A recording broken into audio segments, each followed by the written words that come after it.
Hi guys, and welcome back to my channel. This video is perfectionism and it's okay not to be okay, and how to overcome perfectionism and why it can often make you feel like you are always failing. So perfectionism, there's two sorts of perfectionism. So there's a healthy perfectionism, which is where you set high goals but they're realistic and they challenge you. And if you fail at those goals, you will still carry on, you'll remain consistent and you'll learn from them, and you won't have that all or nothing mindset, and you won't quit. Whereas maladaptive perfectionism is when you set unrealistically high goals, you're always aiming for 100%, like you can't find that middle ground, and you'll have that all or nothing mindset, and if you fail, you'll either be really extreme about it and think you're not good enough, think you failed, you might give up, you might say you're not good enough, or you might actually become totally opposite and become really obsessed with this goal, to the point where it's not healthy. So it's all about finding that middle ground from the all or nothing mindset. So the middle ground is like your 8 out of 10. So if in a test you pass, yeah, that's great because you passed, but you might want to aim for a little bit higher, but not 100%. So let's say 80%, you aim for 8 out of 10. If you go on a walk 8 out of 10 times, but your goal is to go every time, you actually need to look back and think, do you know what, I've actually done 80%, I've passed. It's the same with grades, the same with your diet, that 80-20 approach. I don't know if you've heard about that. 80% good food, 20% like the rest that balances it out. And yeah, so think of that middle ground, that 80% is your path. You don't need to aim for 100%. You don't have to get 100% in tests. Like, it's unrealistic, and it's never an average. Like the class's average in a test isn't 100%, for example. So if you go to an interview and you don't get in, a lot of perfectionism who worked really hard for this interview, they feel like they've done the most, they feel like they deserve it and all that things, and if you don't get in, they'll take it too far, that they might not get a job, why they're not good enough. I've done all this work but I still haven't done it, still haven't got it, that means I'm a failure because I've tried so hard, I put all my best into it and I still didn't get it. But if you take a step back, that interview or that job isn't your only option, and that's the same with anything. Like, there are so many more options and opportunities that I think perfectionists think that's the be all and end all. I don't even know what that saying is. Is it be or end all? I don't know, but be or end all. Yeah, and they get so fixated on this, and if they don't get it, they it puts them in a bad mood and makes them think they're not good enough. If you find this middle ground and stop expecting to do 100% all the time, you're not expected to do that, you're only human. Like 8 out of 10 is enough, more than enough in fact. So another thing is, perfectionists fear that they're not going to be good enough, so we'll just put something off. So it's either they don't do it at all, or they have to do it but with 100% like achievement or success or effort, and if they don't, then they will just totally give up, and they'll have that all or nothing mindset, and they can often give up and blame the environment instead of having a go, failing, so they don't have to blame themselves, because they don't want to think of themselves as a failure, because they always want that 100%. It's the same with a diet. So it's that all or nothing mindset. So you started on a Monday, new diet, new plan, it's all going well, you've restricted yourself, you said I'm not eating crisps, chocolate, snacks, all this rubbish, and then it gets to Friday night and you have some crisps or you have some biscuits or whatever, and then you're like, oh screw this, I'm gonna eat them all, I'll start again on Monday, it's fine. And you are going like this. If it was in a graph, you're going up, down, and there's no consistency. Whereas if you met in the middle and have an 80-20 rule of a balanced diet and said, okay, I'm gonna have this in the day, but I'm also gonna have a little bit of what I really enjoy, like, I don't know, chocolate bar or something like that, and find that middle balance. You're not gonna keep going on the bandwagon, jumping back on and then falling off because you've had that all or nothing mindset, because you haven't stuck to your diet 100%. And that's not the case. If you actually had that chocolate bar and just said, actually, do you know what, that's absolutely fine, if I look back in a week, that would have done nothing to me at all, and just carried on, instead of having that chocolate bar and just thinking, oh, screw this, I'm gonna have the rest and I'll just get back on it tomorrow. That's kind of what I used to do with my eating disorder, but that's the thing now. I found balance and 80-20 rule. I still eat everything that I want to eat. Like I eat a really balanced diet. If I want to take away, I'll have a takeaway, do you know what I mean? But it's very in moderation. So yeah, so don't set yourself up for failure by saying I'm gonna get it on it on Monday and restrict myself with everything. Just keep a balanced diet the whole journey, and then you'll be more like that instead, rather than up down. So it'll be more consistent and you're more likely to get results. But that's the same thing, being a perfectionist within your diet and just thinking it has to be 100% perfect to get results, which it really doesn't.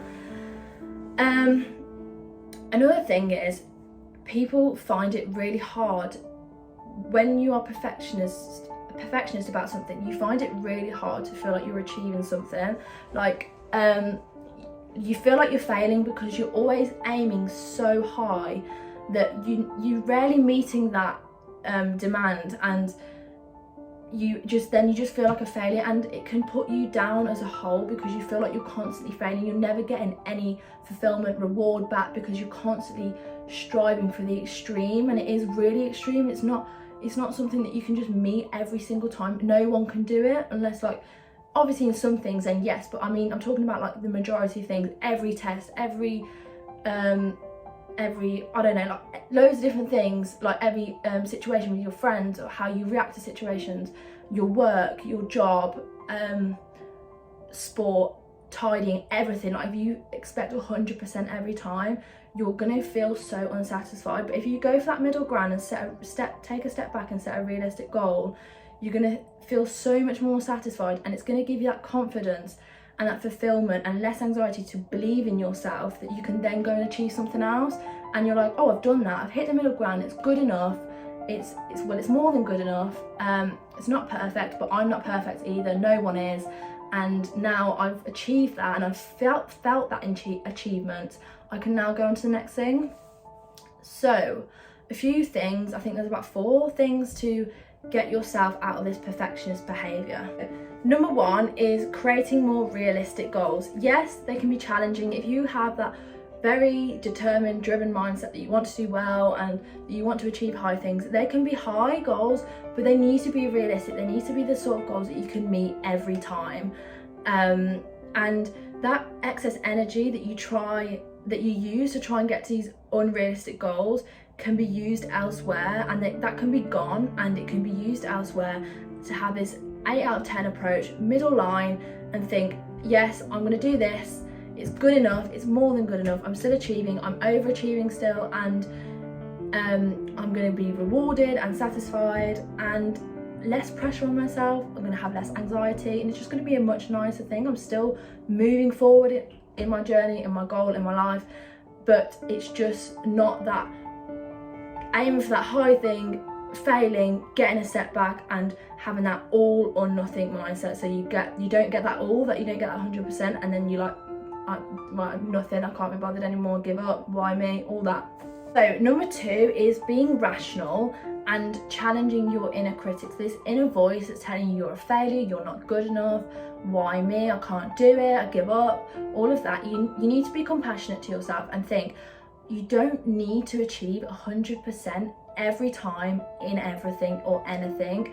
It's too much pressure, and it's unrealistic. So next time you're about to perform this behaviour of being like aiming ridiculously high and putting so much pressure on yourself, take a step back and listen to your inner voice and just challenge it. Be more rational. So if you put all your effort in and you haven't done perhaps like 95% or something like that in something, you haven't done like ridiculously well, it's not perfect, it's not exactly what you wanted, take a step back and say to yourself, do you know what, be kind to yourself, you've tried your best, you're still a good person, you've done well enough, you've passed, you've got that 8 out of 10, you've passed, and this isn't your only opportunity to prove yourself. There are so many more opportunities in anything in life, whether it's your job, your grades, how you act in front of people. If one time you think, oh gosh, what do they think of me, I wasn't that nice, or do they think I was a bitch, or whatever, like I think this isn't your only opportunity. You don't have to get it right every single time. You're allowed to make mistakes. It's all part of learning. And keep going and stop being so hard on yourself. Number 3 is taking time out. So it's so easy to get caught up in that feeling of not feeling productive when you're taking time out, or you're not doing anything, or you're having a rest. You're like, oh, I should be doing something. I feel really unproductive. It's especially like on social media nowadays. I think like in lockdown, everyone has this pressure to feel like they should be making use of their time, starting a business, doing this and that. But it's okay to take time out. If you're having time off, it's a time to recharge your mental health. It's time to refresh your motivation, and just take some time and some chill activities. It gets you refreshed, restarted, and ready to carry on. And if you feel like you're going to experience a burnout, like you're on the way down to being burnt out, take a break then. Don't wait till you burn out and have that, I'm going to work ridiculously hard, burn out, stop for ages, and then feel really demotivated and then start again. If you just do it little and often breaks, have time out, then it'll be more consistent like that, instead of like working hard and burning out. So yeah, so just keep taking breaks, and that's absolutely fine. You don't have to be 100% productive all the time. That's a 100% thing, being productive all the time. That's aiming for 100%, and that's not necessary. Like, you know, so you're going to burn out at some point anyway, so you might as well just do it 8 out of 10 times. Number 4 is, right, when you're so perfectionism.